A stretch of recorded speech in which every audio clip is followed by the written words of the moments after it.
রিকলের আজকের পর্বে যিনি অতিথি তিনি একটা কথা আছে না যে ঢেকি কোথায় গেলে কি করে মানে সেরকম তিনি আর কোন তরুণ প্রজন্মের পরিচালক, কিন্তু আমাদের মতো বয়স্কদের নিয়েও কাজ করেছেন।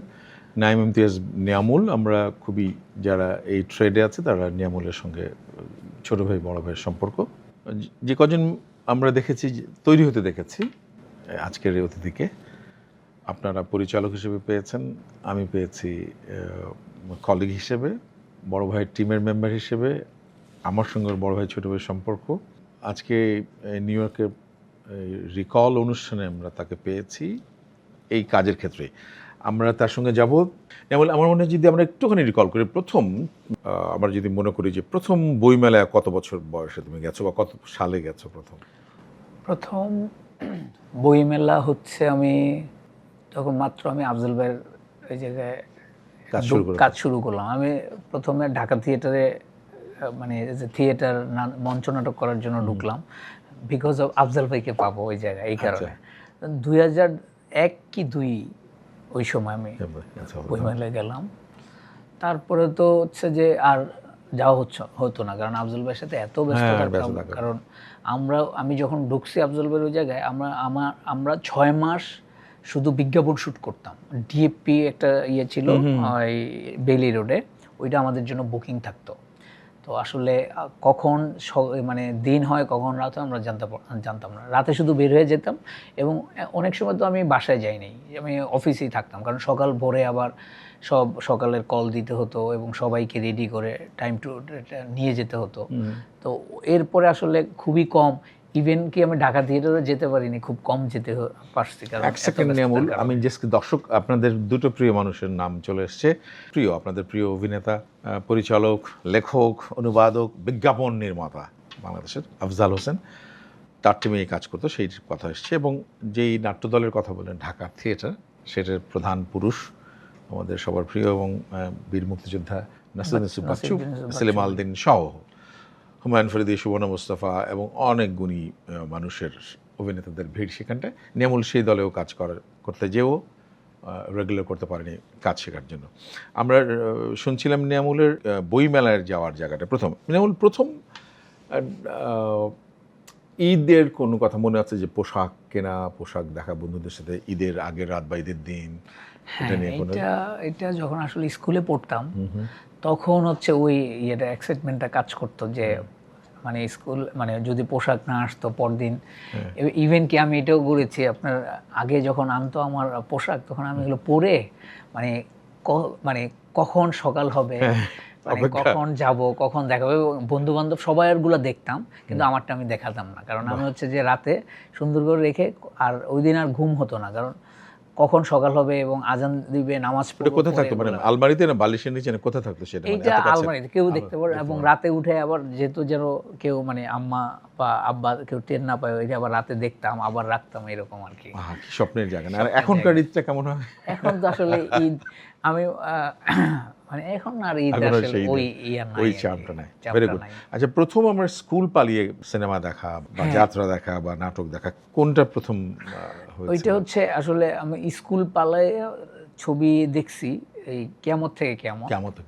আর এমনি আমি কন্টিনিউ স্কুল পালাতাম ফুটবল খেলার জন্য। যেমন প্রথম কবে বই চুরিটা কবে করেছে? মানে বই চুরি তো চুরি না, আসলে এটা খুবই ভালো কাজ।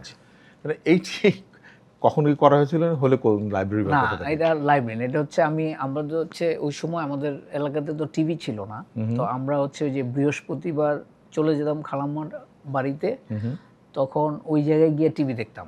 মানে শুক্রবারে অনেক নাটক হতো, তারপরে আমি আবার খালাম্মার বাসায় অনেক সময় দেখা যেত না, আর পাশে অন্যদের বাসায় যেতাম, ওই জায়গায় গিয়ে একটা বই পেয়েছিলাম। তখন ওই সময় ওই বইটা কিভাবে আনবো, তো খালি যেতাম, কিন্তু আসলে চুরি করতে পারি না। পরে অবশ্য এটা আপনার বলেই নিয়ে আসা হয়েছে বইটা। এবং কলম নিতাম, আমি অনেক কলম চুরি করতাম।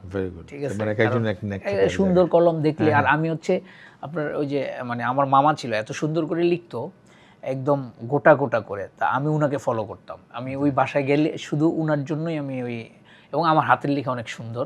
আমি ওই মামাকে ফলো করতাম। স্বাক্ষর প্রথম কবে যে মনে হয়েছে না ছোটবেলায় মনে হয় না যে বাবা মা স্বাক্ষর দেয় স্বাক্ষর এটা শিখছে হচ্ছে আফজাল ভাইয়ের এই জায়গায় এসে, মানে আমি যখন কাজ করতাম তখন আমার নামও একটু ইয়ে করলাম, মানে কিভাবে স্বাক্ষর দেব কিভাবে, এবং স্ক্রিনে নাম যেন অনেকক্ষণ থাকে এই কারণে নাম চেঞ্জ করছি। আমার স্কুলে যে নাম ছিল এটা কিন্তু না, তো আমার নাম চেঞ্জ করলে নঈম ইমতিয়াজ নিয়ামুল। কারণ ওই সময় আমি দেখতাম যে এনটিভিতে চ্যানেল আইতে ওই যে যখন ঘোষণা হয় ইয়ে পরে যে অমুকের ঈদের নাটক, তখন নামটা আফজাল হোসেন বা অমক, তখন নামটা ইয়ে, ওই কারণে চিন্তা করছি কতক্ষণ স্ক্রিনে একটু বড় করে দিই আমরা, বড় করে দিলে ইয়ে। তখন ওই আমি যখন আফজাল ভাইয়ের সাথে তখন আমি আসলে সিগনেচার শিখলাম, ওই তখন ব্যাংকিং ট্যাঙ্কিং করার জন্য। বাহ, ভেরি গুড। আচ্ছা, আমি আসি এই যে প্রথম আমরা যদি এরকম করে যাই যে প্রথম হয় না চিঠি কবে পেয়েছেন আপনি প্রথম মেয়েদের কাছে, ছেলেদের কাছ থেকে না? আপনি নিশ্চিন্তে থাকেন যে আপনার আশেপাশে কেউ নেই, আপনি এটা যখন অনিয়ে যাবে তখন আমরা বলে দেবো। আমরা যেহেতু ভাবি বা কেউ হয়তো গ্রামে ছিলাম, আচ্ছা ওইটা আসলে আমাদের বাড়িতেই স্কুল। আমরা আমাদের জমিদার বাড়ি, তো আমাদের বাড়িতে স্কুল, সবাই আমাদের চিনে, আসলে এই সুযোগটাই ছিল না, কেউ লিখে। খুবই এটা জানি না দর্শক, এটা তার পুরো কপাল না, এটা ঢাকায় এসে হয়েছে আসলে চিঠির মাধ্যমে আমরা দেখা দিই। আচ্ছা ঠিক আছে, ফাইন। তাহলে আমরা দেখি যে আমরা ভিউ কার্ড, চিঠি, এই সমস্ত জায়গায় যেতে যাচ্ছি না। প্রথম কবে পাওয়া, প্রথম আপনার প্রিয় অভিনয় শিল্পী, আমি যদি প্রথমে আসি, যেহেতু আমাদের অনুষ্ঠানটা গ্লোবাল প্ল্যাটফর্মের, সো আমি গ্লোবালি আমি যেতে চাই বাংলা ভাষাভাষীর মধ্যে একটা, মানে পশ্চিমবঙ্গের ইয়ে, আপনাকে উত্তম সুচিত্রা অভিনয় কেমন লাগতো? তারপরে উত্তম সুচিত্রার আমি প্রচুর ছবি দেখছি, ওনাদের খুবই ভালো লাগতো। এবং আমি আসলে সবচেয়ে বেশি যখন গ্রামে থাকতাম তখন তো আসলে আমরা এই কি বলে টিভি ছিল না, কিন্তু আমি ওই যে বললাম না অনেক দূরে গিয়া আমরা যেমন কোথায় কেউ নেই, তারপরে হচ্ছে যে ওই শুক্রবারের যে বিটিভি ওই নাটকগুলো দেখতাম। তো তখন আমি আফজাল ভাইয়ের নাটক দেখছি এবং একদমই সাবলীল।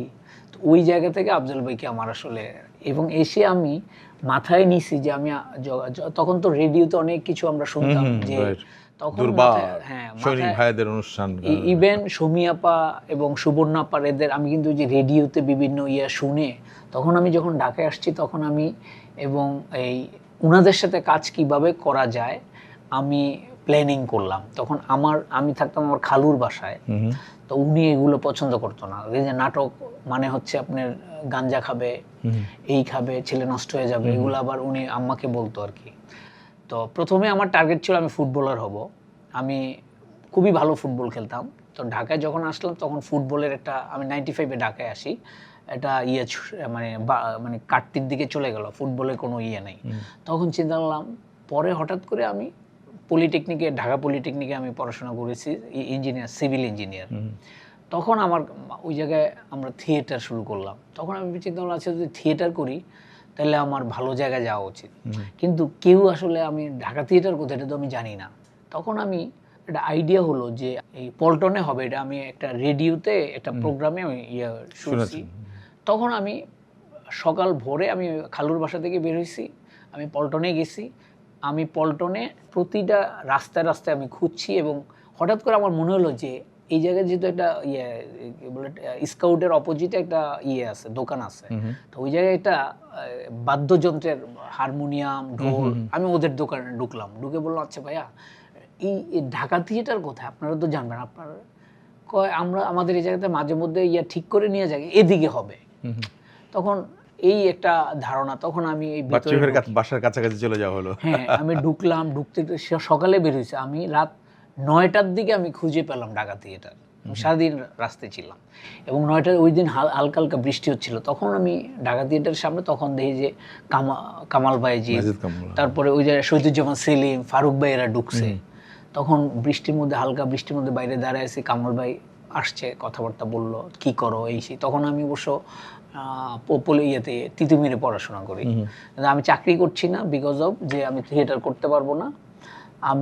আমাকে বলছে তুই চাকরি করবা, ডুয়েটে যা। আমি কিন্তু সারা বাংলাদেশে 3rd হয়েছিলাম পলিটেকনিকে। আচ্ছা, কিন্তু আমি করিনি। আমাদের ডুয়েটে একটা বিচ্ছি করার জন্য একটা ছিল, যে যারা পলিটেকনিকে পাশ করে তারা ডুয়েটে বিচ্ছি ইঞ্জিনিয়ারিং পড়তে পারে। তখন আমার মনে হয়েছে, আল্লাহ ওই সময় তো আর জানি যে আসলে গাজীপুর অনেক কাছে, ভাবছি অনেক দূর, কিন্তু আমি যদি ঢাকা থেকে বের হয়ে যাই, গাজীপুর মানে প্রায় সিঙ্গাপুরের কাছাকাছি এরকম আর কি আমি ভাব। তাহলে তো থিয়েটারটা করতে পারবো না, আমি নাটকের সাথে ডিটাচ হয়ে যাব। তখন আমি বললাম যে না, আমার না মাথায় এই সেই ইত্যাদি বুঝিয়ে দিলাম বাড়িতে। পরবর্তীতে আমি যখন এই থিয়েটারে ঢুকলাম, তখন ঢুকার পরে কামাল ভাই আসলো, আসার পর আমার বললো কোথায় পড়ো, এই সেই কী করবো, বললো তুমি অমুক দিন আসো, নাটক হবে, প্রাচ্য নাটক। নিউ ইয়র্কের ইয়ঙ্কার্সে HVAC পণ্যের বাংলাদেশি প্রতিষ্ঠান মিডিয়া পাইকারি এই শোরুমে রয়েছে সর্বাধুনিক প্রযুক্তির হিটিং ও কুলিং সিস্টেমের পণ্য। আবাসিক ও বাণিজ্যিক ব্যবহারের এসব পণ্য স্থাপন ও মেরামত করে দেন দক্ষ ও অভিজ্ঞ কর্মীরা। জ্বালানি সাশ্রয়ে এসব পণ্যে রয়েছে পরিবার প্রতি $8,000 পর্যন্ত ছাড়। ইয়ঙ্কার্সে মিডিয়া শোরুমে আসুন, বাড়ি গরম ও শীতল করার অত্যাধুনিক প্রযুক্তি বেছে নিন। যোগাযোগ তোফায়েল চৌধুরী 9142229477। নিউ ইয়র্কের ইয়ঙ্কার্সে HVAC পণ্যের বাংলাদেশি প্রতিষ্ঠান মিডিয়া পাইকারি এই শোরুমে রয়েছে সর্বাধুনিক প্রযুক্তির হিটিং ও কুলিং সিস্টেমের পণ্য। আবাসিক ও বাণিজ্যিক ব্যবহারের এসব পণ্য স্থাপন ও মেরামত করে দেন দক্ষ ও অভিজ্ঞ কর্মীরা। জ্বালানি সাশ্রয়ে এসব পণ্যে রয়েছে পরিবার প্রতি $8,000 পর্যন্ত ছাড়। ইয়ঙ্কার্সে মিডিয়া শোরুমে আসুন, বাড়ি গরম ও শীতল করার অত্যাধুনিক প্রযুক্তি বেছে নিন। যোগাযোগ তোফায়েল চৌধুরী 9142229477। মহিলা সমিতি পত্রিকা দেখো, তো আমি প্রতিদিন পত্রিকা দেখি, যেই টাইম দিছি ওই টাইমে আর পত্রিকা হচ্ছে না, আপনার মানে নাটক হচ্ছে না। ওই পত্রিকা তো ওই সময় বিজ্ঞাপন দিল। পরে আবার আমি আসলাম, পরে আমাকে বললো যে আচ্ছা ঠিক আছে, তুমি এটা পিছিয়েছে, তুমি মহিলা ইয়েতে আসো, শিল্পকলায়। এই শিল্পকলাতে আমাকে নিয়ে বললো আজকে থেকে কাজ করো। তখন আমাকে নিয়ে আসলে কিচেনে, আমাদের তো থিয়েটারে প্রথমে যারা কাজ করে তাদের কিচেনের দায়িত্বে থাকতে হয়, তো আমাকে কিচেনে দিল, চা বানানো, চা খাওয়ানো, ধোয়া মোছা, এভরিথিং। আমি খুবই এনজয় করলাম, মানে কোনো নাই। তারপর আমার থিয়েটারের যাত্রা শুরু হলো।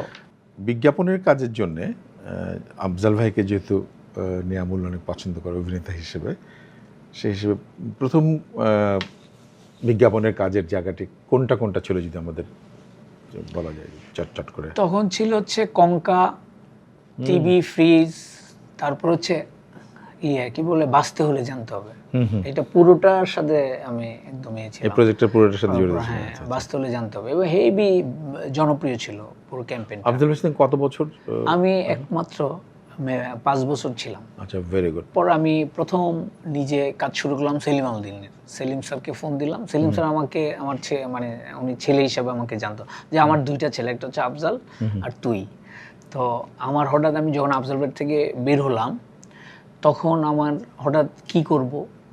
তো একদিন আমার এক ফ্রেন্ড সায়েম করে নাম, ও হচ্ছে বিটিভিতে কাজ করবে, তো বললো যে ঈদে এই বিটিভিতে কাজ কর, তুই একটা কাজ করবো সেলিম স্যারের গল্প নিয়ে। তো আমি সেলিম স্যারকে ফোন দিলাম, স্যার আমার তো একটা গল্প লোক ঈদে, তুই কালকে যা, ওই সময় অসহযোগ আন্দোলন ছিল, তুই কালকে জাহাঙ্গীরনগর আয়। পরে আমি বেবি ট্যাক্সি নিয়ে আমি আর ও গেলাম, যে বললাম যে, তারপর উনি আমাকে গল্প দিল, এমন বৃষ্টি, তারপরে এই বৃষ্টি দিয়ে ভিজতে আমরা ঢাকায় আসলাম, এটাকে কম্পোজ করলাম, কম্পোজ করে বিটিভিতে সিনপসিস পাঠালাম।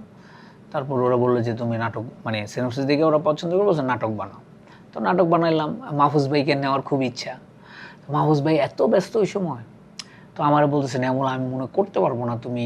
তখন আমি বললাম, পরে ও আমার বললো যে বিটিভি তো যারা পপুলার এরকম নিলে হয়। তখন আমি জয় ভাইরে বললাম যে জয় ভাই একটা কাজ করবো, সেলিম স্যার হ্যাঁ করে। তারপর দীপারে নিলাম, তারপর কুমকুমা ভাই আমাদের আমেরিকাতে থাকে, আমাদের ঢাকা থিয়েটার। তারপরে সেলিম স্যার একটা জাহাঙ্গীরনগরের একটা আর্টিস্ট দিল, নাম হচ্ছে অনুজা, আর ইমনকে একটা ক্যারেক্টার দিলাম। শুটিং করলাম, সেই প্রথম আমার নাটক। এবং আমার বন্ধু বান্ধব সব জীবন, আমার সেটে আমার এডিটিং আইসা থাকতো, হিরো, তারপর আরও সাংবাদিক বন্ধু বান্ধব সবাই। প্রথম একটা কাজ, এবং আমরা সারা রাত এডিটিং করতাম নাটক, এডিট করে করে বিটিভিতে জমা দেওয়ার পরে ওই যে প্রিভিউ, হয়তো আপনি যদি জানেন প্রিভিউ হয়, ওই সময় প্রিভিউ হয়েছে, হওয়ার পর আমার নাটক হয়েছে 1 নাম্বার, মানে নাম্বার 1। তখন আমি স্যারের ফোন দিলাম, তুই তাড়াতাড়ি আয়। আমি যে পরে নিয়ে ওই জায়গায় DVD CD ছিল, আমি নিয়ে গেছি, নিয়ে নাটক দেখে আমার জড়াই ধরলো, গুড। তারপরে ওই নাটক আপনার 12.5 লাখ টাকা বিক্রি হয়েছে ওই সময়। বাহ। প্রথম নাটকই সেলিম আলদিনের মতো এরকম একজন কিংবদন্তি মানুষ ছিলেন, তিনি লেখক ছিলেন। আচ্ছা, এরপরে নাটক লিখতে লিখতে তো অনেকগুলো পপুলার নাটক করেছেন, শুধু একটু নাটকের নামগুলো যদি বলা যায় তাহলে আমি ভালো। যেমন প্রথম দিকে আমি ম্যাক্সিমাম নাটকই সেলিম স্যারের করেছি। আমি পরপর 2 ঈদে আমি ফার্স্ট হয়েছি।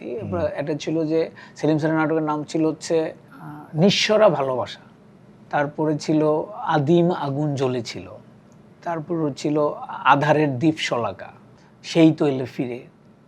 এটা মুক্তিযুদ্ধের নাটক করেছিলাম হচ্ছে চ্যানেলেতে, সেটা হচ্ছে যে চিঠি আসে না। ওটা তো অনেক চিঠি আসে না, ওটা ওই আমি ফেরদৌস ভাই প্রডিউসার ছিল। তো এটা মনে হয় ওরা কি বলে শাইক ভাই দেখে নাকি বলছে যে ফেরদৌস ভাইয়ের ফোন দিয়েছিল, ফেরদৌস ভাইটা বলছে যে অসাধারণ একটা নাটক হয়েছে। Very good. আমার আফজাল ভাইয়ের কাছ থেকে যদি শিখে আসার পরে প্রথম বিজ্ঞাপন কোনটা ছিল বানানো? বিজ্ঞাপন ছিল আশিয়ান সিটি। এটা আশিয়ান সিটির বিজ্ঞাপন ফারুকি ভাই করেছিল, নাকে তেল দিয়ে গোমা। ওইটারই তো একটা সিকুয়াল বিজ্ঞাপন আমি করেছিলাম। তারপরে তো আমি তিব্বতের অনেক বিজ্ঞাপন, মানে আমি আসার আগ পর্যন্ত তিব্বতের ম্যাক্সিমাম বিজ্ঞাপনই যেগুলো বাংলাদেশে হয় ওগুলো আমি করতাম। তারপরে আনোয়ার সিমেন্ট করেছি, তারপর গভর্নমেন্টের অনেক আপনার বিআরটিসি, তারপর হচ্ছে বিএমটিএফ, সবার কাজ করেছি। তারপরে চলচ্চিত্রটা আমি যখন আফজাল ভাইয়ের সাথে ছিলাম তখন আমরা তো আফজাল ভাই সহ আমরা বিজ্ঞাপনে ব্যাংককে একটা প্রোডাক্ট ডাবল কোলা বিশাল বড় একটা প্রোডাক্টের কাজ পেয়েছিল আফজাল ভাই। তখন এটা শ্যুট করতে আমরা গেলাম ব্যাংককে, অনেক আর্টিস্ট নিয়ে গেলাম, ক্যামেরাম্যান থেকে মাহফুজ ভাই মারা গেছে, মাহফুজ ভাই ছিল ক্যামেরাম্যান, 35 ক্যামেরা ট্যামেরা সব আমরা মানে সব পুরো 35 জনের টিম ছিল ব্যাংককে। আমরা 1 মাস শুটিং, 1-1.5 মাসের মতো শুটিং করছি। তখন ফেরদৌস ভাই ছিল ওইটার মডেল, মেইন মডেল। তখন ফেরদৌস ভাইয়ের সাথে আমার একটা হেভি সম্পর্ক হয় আর কি ব্যাংককে। আর ওই আমরা আড্ডা দিই, কিন্তু আমার টার্গেট হচ্ছে আমি সবার সাথে আড্ডায় অংশগ্রহণ করব। আমার টার্গেট হচ্ছে তাড়াতাড়ি নিয়ে তোমার বিছানায় শোয়াই দিতে হবে। আমার সকাল 6টায় উঠাইয়া মেকআপ নিয়ে আমাদের যাইতে হয় 1-1.5 ঘন্টা দূরে ব্যাংককে বিভিন্ন লোকেশনে শুটিং। তো আমি সবার সাথে আড্ডা দিই, ভাই আসেন তাড়াতাড়ি আসেন, বাসায় ঢুকেন, ঘুমান, সকালে উঠতে হবে। আচ্ছা উঠবো সেই। তখন ফেরদৌস ভাইয়ের সাথে আমার একটা খুবই ভালো সম্পর্ক হয় থেকে। এরপরে তো আর যোগাযোগ হয় না। যখন আমি আফজাল ভাই থেকে বের হয়ে গেলাম, ওই যে নিঃস্বরা ভালোবাসা, উনি এই নাটক ঈদে দেখছে। দেখার পরে সে শেষ পর্যন্ত আপনার টাইটেলের জন্য বসেছিল। তো দেখছে যে আমার নাম নিয়ামুল। তো আমি এই যে প্রথম বিজ্ঞাপন শুটিংয়ে আমি এফডিসিতে গেছি ক্যামেরা বুকিং দিতে। তো উনি ওই সময় শুটিং করছে 3 নম্বর 4 নম্বর ফ্লোরে। তো ওই সময় মাহফুজ ভাই ওটা ক্যামেরাম্যান ছিল, ওনার ছবি। তো আমি মাহফুজ ভাইকে ক্যামেরাম্যান নিব, আমি মাহফুজ ভাইয়ের সাথে কথা বলতে গেছি যে ভাইয়া এই। তখন ফেরদৌস ভাই আমাকে, উনি ফেরদৌস ভাই শাবনূরের সাথে একটা ছবির শুটিং করছিল, আমাকে হাত দিয়ে বলছে দাঁড়াও। তারপরে উনি আসলো, আইসা আমাকে বললো তোমার একটা নাটক দেখলাম ঈদে, কি বলে বিটিভিতে, খুব ভালো লাগছে, এটা কার স্ক্রিপ্ট? আমি বললাম যে সেলিম। আমি নাটক বানাবো। তা আমি কই ভাই আমি তো বিজ্ঞাপনে শ্যুট করব, আমি আপনার সাথে এসে কথা বলবো, ব্যাংককে পোস্ট প্রোডাকশন করতে যাব। তো আইসা উনি আমার ফোন দেয়, আমি আর ধরি না। পরে বলে যে আমি নাটক বানাবো, তুমি গল্প দাও। তো আমার একটা নাটক ছিল এনটিভিতে গেছে, না হচ্ছে ভৌতিক নাটক 111 এই নেলসন নাম্বার। আচ্ছা। তো ওই গল্পটা দিছি, পরে বলে এটা আমি করব। পরে আমরা শ্যুট টুট করলাম, এনটিভিতে প্রচার হলো। ফেরদৌস ভাই টার্গেট বলে যে নেমুল আমি আসলে নাটক বানাচ্ছি কেন, আমি আসলে ফিল্ম বানাবো, ফিল্ম প্রডিউস করব, এখন আমরা একটা টিম করতে চাই। তখন বলে যে তুমি করো, কি বলে এফডিসিতে আপনাদের ডিরেক্টর হওয়ার জন্য তো পরিচালক সমিতিতে দিতে, ইন্টারভিউ দিতে। তখন আমি ইন্টারভিউ দিলাম, আমি পাস করলাম। পরে বলল যে আমরা একটা ছবি বানাবো, গল্প এই বাসুদার। তখন এই 1 কাপ চা গল্প উনি, আমরা তো অনেক সময় রাতে ইন্ডিয়াতে গিয়া বাংলাদেশে 1 কাপ চায়ে কতগুলো ছিল গান ছিল? 5টা গান ছিল, এবং হুমায়ুন স্যারের 2টা গান ছিল। এবং হুমায়ুন স্যার জীবনেও কোনো বাইরে দেয় না, কিন্তু এটা আমাদের দিয়েছিল। ফেরদৌস ভাইকে খুবই পছন্দ করতেন। এবং আমার এই ছবিতে তো আপনি তো ছিলেন, এবং আমার খুবই লাকি ফরিদি ভাই অ্যাক্টিং করছে। ফরিদি ভাইয়ের শেষ ছবি ছিল। তারপরে রাজ্জাক ভাই ছিল, আলমগীর ভাই ছিল, সাকিব ভাইও আমার এই ছবিতে অ্যাক্টিং করেছে। টেলিভিশনের অনেকে করছে সবাই, যেহেতু আমার সাথে একটা ভালো সম্পর্ক। 33 জন স্টার আমাদের ওই ছবিতে মানে অ্যাক্টিং করেছে। আর তারপরে যেগুলো এখন রিলিজের অপেক্ষা যেগুলো আছে সেগুলোর নামগুলো একটু বললে। এটা হচ্ছে 3.5 হাত ভূমি, এটা অনুদানের ছবি, এটা শেষ। এটা মিলন ভাইয়ের গল্পে মানে উপন্যাস অবলম্বনে করা, এটা মুক্তিযুদ্ধের। এটা পোস্ট প্রোডাকশন চলছে, আর তারপর হচ্ছে জ্যাম একটা, ওটা 70% কাজ, ওটা পোস্ট প্রোডাকশন হয়ে আছে একটু। আর এমনি এই জায়গায় এখন তো ফাইন। তো এই মুহূর্তে আমি এখন যে আমেরিকায় আপনার বসবাস, এইখানটায় নিয়ে কোনো প্ল্যান আছে কিনা, যদি আমরা ছোট্ট করে যদি শুনি। এই জায়গায় আমি আসলে চিন্তা করছি, আমাদের অনেক আর্টিস্ট এই জায়গায় আছে, তো আমরা চিন্তা করতেছি যে এখন বাংলাদেশে যেমন নাটকের অনেক বাজেট আছে, কিন্তু এই জায়গায় নাই, কারণ এই জায়গায় আসলে মানুষ বুঝতেছে না যে আসলে এটা আমি কিভাবে রিটার্ন পাবো। এই জায়গার মানুষেরও তো রিটার্নের একটা ইয়ে আছে, তো এই জায়গায় চেষ্টা করছি যে সবাইকে ইয়ে করে এই জায়গাটা তৈরি করার জন্য। বিজ্ঞাপনে হচ্ছে যে এখন আপনি মনে হয় বাংলাদেশে আমরা আপনাকে নিয়ে গরু মার্কেট ডিউটি নিয়ে বিজ্ঞাপন করছি, আপনাকে কত টাকা দেওয়া হয়েছে, এখন এই জায়গায় এটা চাইলে তো আসলে দিতে পারবো। এই জায়গায় যেটা আমরা প্ল্যানিং করছি যে মানে যতটা সম্মান দেওয়া যায় এবং একটা কাজের, সবাই এই জায়গায় এসে সবাই কি করছে, আমরা কে কি করছে জানি না, আমার যদি একটা শুরু হয় যে সাচ্চু ভাই এই জায়গায় একটা বিজ্ঞাপন করছে, আপনাকে দেখে আরো মানে একটা কোম্পানি করছে, আপনারা এইটা দেখে অন্য কোম্পানি, আরে সাচ্চু ভাইকে দিয়ে একটা বিজ্ঞাপন হয়েছে, আমরা কেন পারছি না, তাইলে একটা মার্কেট তৈরি হবে। ওই জায়গাটা থেকে প্ল্যানিং করছে যে সবাইকে নিয়ে কাজ করার। এর মধ্যে আমরা একজন সাকিব আল হাসানের সাথে একটা এগ্রিমেন্ট করেছি, তো এরকম সবার সাথে করব যে আমরা যেন কাজগুলো করতে পারি। এবং অনেক গল্প আছে এই জায়গায়, মানে টেলিভিশনের মানে ফিকশনের জন্য অসম্ভব ধরনের গল্প আছে, এবং ওটিটির কারণ এই জায়গায় গল্পের কোনো বাধ্যবাধকতা নেই। যেমন আমাদের দেশে একটা ব্যারিয়ার ছিল, আশা করি আরো ভালো কাজ হবে আর কি। Very good. আমি কিন্তু খুবই লাকি, বিকজ অফ আমি মোহাম্মদউদ্দিন স্যারকে নিয়ে কাজ করেছি, উনি অ্যাক্টিং করছে, ওনার গল্পে কাজ করছে, মিলন ভাইয়ের, তারপরে মঞ্জুর ইসলাম স্যার মারা গেছেন, উনার সেলিম স্যারের 4-5টা গল্প করেছি। তারপরে হচ্ছে আপনার কি বলে সাবের ভাই, মানে মইনুল হাসান সাবের, উনার গল্পে কাজ করেছি। তারপরে আমি আফজল ভাইকে নিয়ে কাজ করেছি, মানে আমার ডিরেক্টর, এবং আমি মানে আমার এই জায়গা থেকে আসলে আমি খুবই ধন্য, আমি সবাইকে নিয়ে কাজ করতে পেরেছি। সো এটা খুবই আশার কথা যে যারা এই প্রবাসে যারা থাকেন আমাদের দেশের মানুষরা, এরা বাংলা সংস্কৃতির জন্য একদম জান প্রাণ দিয়ে কাজ করে, এত কঠিন জীবন যাপনের মধ্যেও বাংলাদেশকে মানে ভোলার চেষ্টা করে না, সংস্কৃতি ঐতিহ্য সব ধরে রাখার চেষ্টা করেন, সেটি আসলে তারা স্যালুট পাওয়ার যোগ্য। সেরকম এইরকম একটা জায়গায় এসে যে তরুণ তুর্কি, তুমি যে তোমার কাজের এক্সপিরিয়েন্স বাংলাদেশে যেমন আছে, তুমি এখন এটি প্রবাসী আমেরিকাতে করলে, আমার কাছে মনে হয় যারা আছে তাদের জন্য খুব আশার আলো দেখাচ্ছ যে এই কাজটা তোমার মতো একটা নেতৃত্বে যদি হয়ে ওঠে খুবই ভালো। আমি চাইবো যে সারা আমেরিকাতে বা কানাডাতে তো অনেক ভালো হয়, তারপরে যেন এই মিডিয়ার কাজগুলো যেন তোমার হাত ধরে অনেকখানি এগিয়ে যায়, সেই প্রত্যাশা নিয়ে আজকে বিদায় নিচ্ছি। নিশ্চয়ই পরবর্তীতে আবারও আমি বসবো তোমার সঙ্গে নিয়ে। আমল।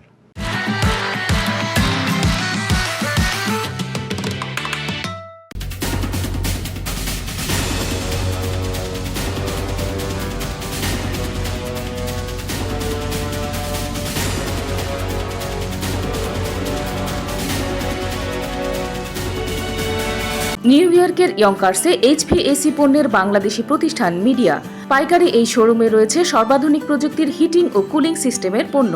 আবাসিক ও বাণিজ্যিক ব্যবহারের এসব পণ্য স্থাপন ও মেরামত করে দেন দক্ষ ও অভিজ্ঞ কর্মীরা। জ্বালানি সাশ্রয়ে এসব পণ্যে রয়েছে পরিবার প্রতি $8,000 পর্যন্ত ছাড়। ইয়ঙ্কার্সে মিডিয়া শোরুমে আসুন, বাড়ি গরম ও শীতল করার অত্যাধুনিক প্রযুক্তি বেছে নিন। যোগাযোগ তোফায়েল চৌধুরী 9142229477। নিউ ইয়র্কের ইয়ঙ্কার্সে HVAC পণ্যের বাংলাদেশি প্রতিষ্ঠান মিডিয়া পাইকারি এই শোরুমে রয়েছে সর্বাধুনিক প্রযুক্তির হিটিং ও কুলিং সিস্টেমের পণ্য।